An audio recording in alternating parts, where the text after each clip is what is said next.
अस्सलाम वालेकुम दोस्तों, मेरा नाम है अजीम और आप देख रहे हैं मिस्टर इंजीनियर यूट्यूब चैनल। जैसा कि आप लोगों को पता है कि सर्दियों की आमद है और ऐसे में गैस की लोड शेडिंग बहुत ज़्यादा हो रही होती है और पाकिस्तान के अंदर तकरीबन 90% लोग इन कंप्रेसर्स का इस्तेमाल करते हैं और आए रोज़ इनके अंदर यही कंप्लेन होती है कि यार मेरा कंप्रेसर ख़राब हो गया है, गैस प्रॉपर तरीके से खींच नहीं पा रहा या बिल्कुल ही डेड हो चुका है। सो आज की इस वीडियो में हमने आप दोस्तों को इन दोनों कंप्रेसर्स को रिपेयर करके बताना है कि कैसे आप इसे खुद घर पे मुरम्मत कर सकते हैं। इंशाल्लाह डिटेल के साथ आप दोस्तों को आज की इस वीडियो में गाइड करेंगे। अगर आप एक अनाड़ी बंदे हैं जिसको इलेक्ट्रॉनिक्स के बारे में पता नहीं है तो आप भी इस वीडियो को फॉलो करके इसको खुद से रिपेयर कर सकते हैं। मुझे पता है कि वीडियो को तो आपने लाइक कर दिया होगा और सब्सक्राइब वगैरह भी आपने कर दिया होगा, तो चलते हैं वीडियो की जानिब। जी तो दोस्तों, जैसा कि आप लोग यहाँ पर देख सकते हैं कि हमारे पास एक काडा 850G है जो कि ओरिजिनल चाइना का है और इसके अलावा ये काडा 9000G है। दोनों के अंदर मसला ये है कि ये गैस को खींच नहीं पा रहे। मैं जरा दोनों को टर्न ऑन करके आप दोस्तों को दिखा देता हूँ। दोस्तों जैसे ही हम इसे टर्न ऑन करते हैं तो आप लोग यहाँ पर देख सकते हैं कि ये डिवाइस ऑन तो हो रही है मगर गैस को सक नहीं कर पा रही, गैस को खींच नहीं पा रही। सेम यही फॉल्ट इस काडा की मशीन के अंदर है। ये भी टर्न ऑन तो हो रही है मगर ये भी गैस को बिल्कुल भी जरा सा भी खींच नहीं पा रही। तो हमने आज की इस वीडियो में यही आप दोस्तों को बताना है कि आप इसे कैसे मुरम्मत करेंगे। दोस्तों हम बारी बारी इसे चेक करते हैं। सबसे पहले आपने इसको 220 वोल्ट से उतार देना है ताकि आपको इलेक्ट्रिक शॉक ना लगे। चार मुंह वाले जो स्क्रू ड्राइवर है उसकी मदद से आप इसके साइडों के ऊपर लगे हुए स्क्रूज को ओपन करेंगे।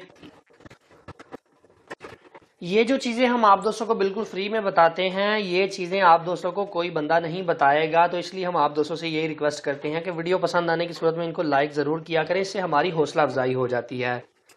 दोस्तों जैसा कि आप लोग यहाँ पर देख सकते हैं कि कंप्रेसर को तो हमने ओपन कर लिया, अभी फॉल्ट को हमने ट्रबल शूट करना है। आप सबसे पहले ये देखें कि फॉल्ट किस सेक्शन के अंदर आया है। इसको ट्रबल शूट करना बहुत ही आसान है। अगर तो आपका ये कंप्रेसर वाइब्रेट कर रहा है तो इसका मतलब ये है कि इसका पावर सप्लाई सेक्शन बिल्कुल ठीक है। अगर ये बिल्कुल भी वाइब्रेट नहीं कर रहा तो फिर आपको पावर सप्लाई सेक्शन को खोलना पड़ेगा जहां 220 वोल्ट आगे लग रही है, या जिसे आप इसका डिमर बोल सकते हैं, जिसकी मदद से आप इसकी स्पीड को कंट्रोल करते हैं। दूसरे नंबर पर फॉल्ट ये होता है कि ये वाइब्रेट तो कर रहा होता है मगर बिल्कुल मामूली सी गैस को खींच रहा होता है। तो उस सूरत में आपको इसकी बोकियां चेंज करनी पड़ेंगी, वैसे हमारी जबान में इसे बोकियां कहते हैं, या इसका मैग्नेट चेंज करना पड़ेगा। तो दोस्तों यहाँ पर मेरे केस के अंदर मसला ये है कि ये बिल्कुल भी वर्क नहीं कर रहा, मतलब कि इसका कंप्रेसर वाइब्रेट नहीं कर रहा। तो मैं यहाँ से इसको ओपन कर लेता हूँ। आप लोग यहाँ पर देख सकते हैं कि हमने इसके डिमर के सर्किट को रिमूव कर लिया है। अब यहाँ पर बेसिकली दो तारें आ रही होती हैं इनपुट की, ये जो ब्लैक कलर की हैं ये आउटपुट की हैं और ये जो रेड कलर की पीछे से आ रही हैं ये इस कनेक्टर के साथ कनेक्टेड हैं, ये इनपुट की होती हैं। तो हमने यहाँ पर वोल्टेजेस को टेस्ट करना है डिजिटल मल्टीमीटर के थ्रू। तो दोस्तों मैंने यहाँ पर इस सर्किट को इस होल्डर की मदद से पकड़ लिया है ताकि ये हिले जुले ना और मुझे इलेक्ट्रिक शॉक ना लगे। डिजिटल मल्टीमीटर को आपने 600 वोल्ट एसी के ऊपर सेलेक्ट कर लेना है। कोई सा भी मीटर आप यहाँ पर इस्तेमाल कर सकते हैं।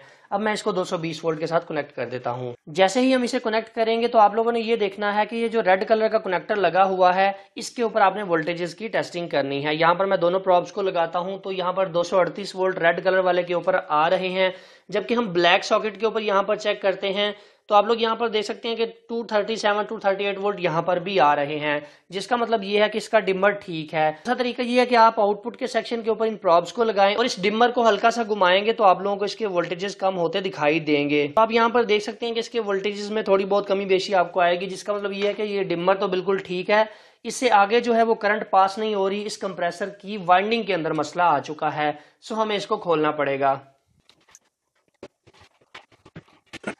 आप लोग यहाँ पर देख सकते हैं कि हमने इस कंप्रेसर को बाहर निकाल लिया है। अब हम इसकी वाइंडिंग को चेक करते हैं। तो इसकी वाइंडिंग को चेक करने के लिए हमें इसे पूरा खोलना पड़ेगा। एक चीज याद रहे कि इसको खोलते वक्त आप इसकी मूवी जरूर बनाएं, यानी कि वीडियो जरूर बनाएं, ताकि आपको याद रहे कि कौन सा सेक्शन आपने कैसे खोला था। दोस्तों कंप्रेसर को ओपन करने के बाद आपने इसका मैग्नेट को आसानी से एक साइड पर खींच लेना है और जनाब अभी हम इसकी वाइंडिंग को बाहर निकाल लेते हैं। इस साइड से इसकी वाइंडिंग को आपने बाहर निकालना है। वाइंडिंग को निकालने का तरीका ये है कि किसी भी स्क्रू ड्राइवर की मदद से आप इसको थोड़ा सा सपोर्ट करेंगे, थोड़ा सा ऊपर की तरफ खींचेंगे तो आप यहाँ पर देख सकते हैं कि इसकी वाइंडिंग जो है जनाब वो बाहर आ चुकी है। अभी हमने इसकी वाइंडिंग को टेस्ट करना है कि आया इसका सर्किट कहाँ से ब्रेक हुआ है, क्या ये वाइंडिंग बर्न तो नहीं हो गई। फिजिकली तो ऐसा नहीं लग रहा कि ये वाइंडिंग खराब है, क्योंकि आप भी यहाँ पर देख सकते हैं कि सारी साइडें बिल्कुल ओके हैं।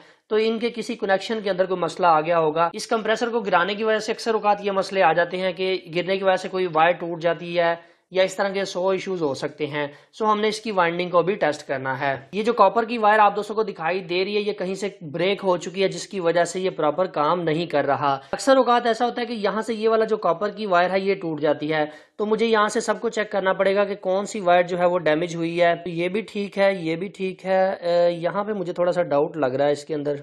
यहाँ पर अगर मैं इस वायर को थोड़ा सा हिलाता हूँ तो यहाँ पर ये लूज है, मैं इसको जरा बाहर की तरफ निकालता हूँ तो आप यहाँ पर देख सकते हैं कि ये वाली जो वायर है ये प्रॉपर तरीके से कनेक्ट नहीं हो पा रही थी। ये जो पतली सी वायर आप दोस्तों को दिखाई दे रही है ये प्रॉपर तरीके से कनेक्ट नहीं हो पा रही थी इसके साथ, जिसकी वजह से ये मसला आया।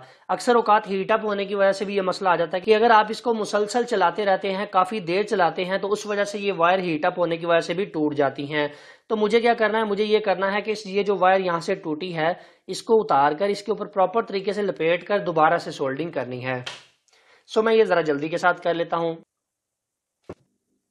दोस्तों आप लोग यहाँ पर देख सकते हैं कि हमने इसको सोल्ड कर दिया है। यहाँ पर इसे सोल्डिंग करने में थोड़ा सा टाइम लग सकता है क्योंकि ये कॉपर है, कॉपर के ऊपर से उसकी इंसुलेशन उतारने में थोड़ी सी मुश्किल पेश आती है। या तो लाइटर की मदद से आप उसको थोड़ा सा रिमूव करके फिर टांका लगाएं, मगर मेरा तरीकाकार यही है कि मैं इसी तरह से इसको टांके से लगाता हूँ ताकि मजबूती जो है वो बरकरार रहे। अभी दोस्तों हमने इसको चेक करना है कि आया ये प्रॉपर तरीके से काम कर रहा है कि नहीं। तो मैं इसे मीटर को दोबारा से 600 वोल्ट एसी पे सिलेक्ट करूंगा और इसे 220 वोल्ट के साथ कनेक्ट कर दूंगा। तो यहाँ पर मैं जनाब देखता हूँ कितने वोल्टेज आ रहे हैं। तो आप लोग यहाँ पर देख सकते हैं कि 230 वोल्ट यहाँ पर आ रहे हैं। और अगर मैं इस कॉइल और इस वाली कॉइल के दरमियान वोल्टेजेस को टेस्ट करता हूँ तो यहाँ पर देख सकते हैं कि आप उसके हाफ वोल्टेज आ रहे हैं, क्योंकि इसकी वाइंडिंग काफी लंबी है इसलिए वोल्टेज डिवाइड हो रहे हैं यहाँ पर। अभी हमने प्लग को दोबारा से उतार देना है और इसका ये जो मैग्नेट है इसके अंदर आराम से यहाँ पर रख देना है ताकि हम ये चेक कर सकें फिटिंग से पहले कि ये ओके काम कर रहा है कि नहीं।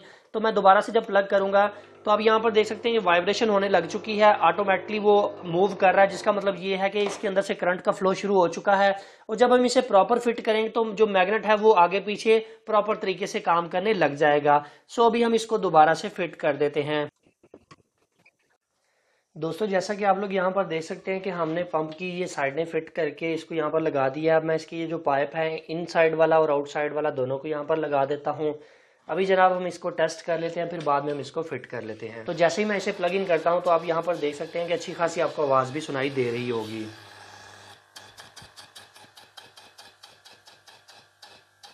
इसका मतलब ये है कि हमारा ये जो काडा का पंप था ये हमने ठीक कर लिया है। अभी हम इसको यहाँ से फिट कर देते हैं। दोस्तों अक्सर औकात होता है इस तरह से है कि आपका जो पंप है वो प्रॉपर तरीके से गैस को सक नहीं कर पाता, खींच नहीं पाता। तो उसके लिए आपने करना ये होता है कि इसकी साइडों के ऊपर जो बोकियाँ मैंने उतारी थी उनको आपने चेंज कर देना होता है। तो बोकी चेंज करने से आपका जो पंप है वो काम करने लग जाता है। दूसरे नंबर पर इसके अंदर एक और मसला ये आता है कि ये बिल्कुल ही डेड हो चुका होता है, मतलब कि आउटपुट नहीं देता, बिल्कुल टर्न ऑन नहीं होता, एलईडी भी ग्लो नहीं करती। तो इसके सर्किट के अंदर मसला आता है। तो अगर तो आपका पंप बिल्कुल डेड हो जाए तो आपने पहले सर्किट को चेक करना है, और अगर सर्किट काम कर रहा हो और आपका पंप काम ना करे तो फिर आपने इसके पंप को खोल के उसकी वाइंडिंग को चेक करना है। कोशिश करें इसे ज़्यादा देर तक इस्तेमाल ना किया करें, जब आपने खाना पका लें तो इसको बंद कर दिया करें। दोस्तों अक्सर औकात ये इसलिए ख़राब होते हैं कि आपका पंप चलता रहता है मगर आप आगे से चूल्हे का जो फ्लेम है उसको बंद कर देते हैं। तो होता इस तरह से है कि जो इनपुट है वो तो आ रही होती है मगर आउटपुट आगे से निकल नहीं रही होती, जिसकी वजह से ये इशू आते हैं कि कंप्रेसर की बोकियाँ ख़राब हो जाती हैं। मैं यहाँ पर बार बार बोकी इसलिए कह रहा हूँ क्योंकि हमारी ज़ुबान में तो भाई से बोकी ही कहते हैं। हो सकता है इसका कोई और नाम हो, इसकी कोई फिटिंग आप इसे कह सकते हैं, मगर ये कि नॉर्मल ज़बान में हमारे पंजाब में ये बोकी ही इसे कहा जाता है। अभी दोस्तों जैसा कि आप लोग यहाँ पर देख सकते हैं कि ये बिल्कुल ठीक तरह से काम करने लग चुका है। अब सेम फॉल्ट उस वाले पंप के अंदर भी आया होगा क्योंकि वो भी उसकी भी सर्किट काम कर रहा है मगर आगे से वाइंडिंग काम नहीं कर रही, तो हम उसकी वाइंडिंग को खोल के सेम इसी तरह से ही रिपेयर कर लेंगे। सो फाइनली दोस्तों आज की वीडियो यही तक थी। उम्मीद करते हैं आप दोस्तों को पसंद आई है। वीडियो पसंद आने की सूरत में वीडियो को लाइक शाइक जरूर कर दिया करें, इससे हमारी हौसला अफजाई हो जाती है। और अगर आप लोग ये चाहते हैं कि आपको इस तरह की रेगुलर वीडियोस मिलती रहे रिपेयरिंग की, तो आप हमारे चैनल को भी सब्सक्राइब कर लीजिएगा। अपना बहुत सा ख्याल रखिएगा, अपनी दुआ में याद रखिएगा। अल्लाह हाफिज़। पाकिस्तान जिंदाबाद।